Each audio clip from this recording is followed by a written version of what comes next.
Hello guys, আপনারা কে কে soybean খেতে ভালোবাসেন? তো আমার মতো বানিয়ে দেখবেন। আমি সয়াবিনটাকে সিদ্ধ করে নিয়েছি, তারপরে দিয়েছি কড়াইতে তেল, কেটে রাখা আলু ভেজে নেব। তো লাল লাল করে ভেজে নিয়েছি আলুগুলো, সয়াবিন থেকে জল ঝরিয়ে নিয়েছি, তারপরে সয়াবিন তেলে ভেজে নিলাম। তারপরে দিয়ে দিলাম পেঁয়াজ কুচি, আদা কুচি, রসুন কুচি। তো রসুন পেঁয়াজ অল্প লাল লাল করে ভেজে নেব। তারপরে দিয়ে দেব মশলা, জিরে বাটা, কাঁচা লঙ্কা বাটা, আদা বাটা আর একটা পেঁয়াজ বাটা করেছিলাম আমি, দিয়ে দিয়েছি। তো অল্প সময় নাড়াচাড়া করে কষিয়ে নেব। তো দেখতে পাচ্ছ তেল বেরোচ্ছে। তারপরে দিয়ে দেব অল্পখানি জল।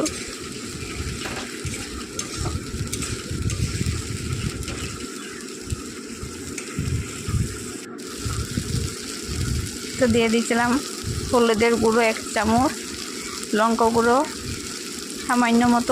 সামান্য লঙ্কার গুঁড়ো দিয়েছিলাম, কারণ বেটে রাখা কাঁচা লঙ্কা দিয়েছিলাম, তো তার জন্য সামান্য লঙ্কার গুঁড়ো দিলাম।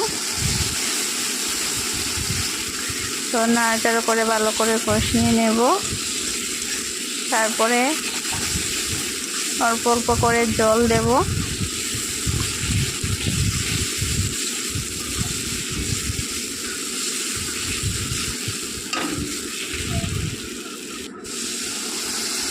জল দিয়ে কষিয়ে নিয়েছি, তাতে দিয়ে দেব লবণ। দেখো দেখতে কতটা ভালো লাগছে। তো কষানোর পর তেল ছাড়ছে, দেখো কতটা। ভেজে রাখা সয়াবিন আলু দিয়েছি, সয়াবিন আলু দিয়ে ভালো করে কষিয়ে নেব। দেখো কষা হয়ে গেছে আমার, কতটা ভালো লাগছে দেখতে।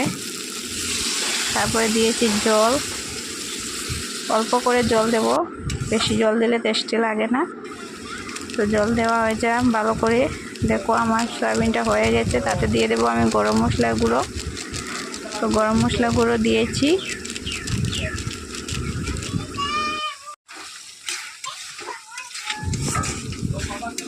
তো আমার সয়াবিনটা রান্না হয়ে গেছে। দেখো কতটা টেস্টি হবে খেতে।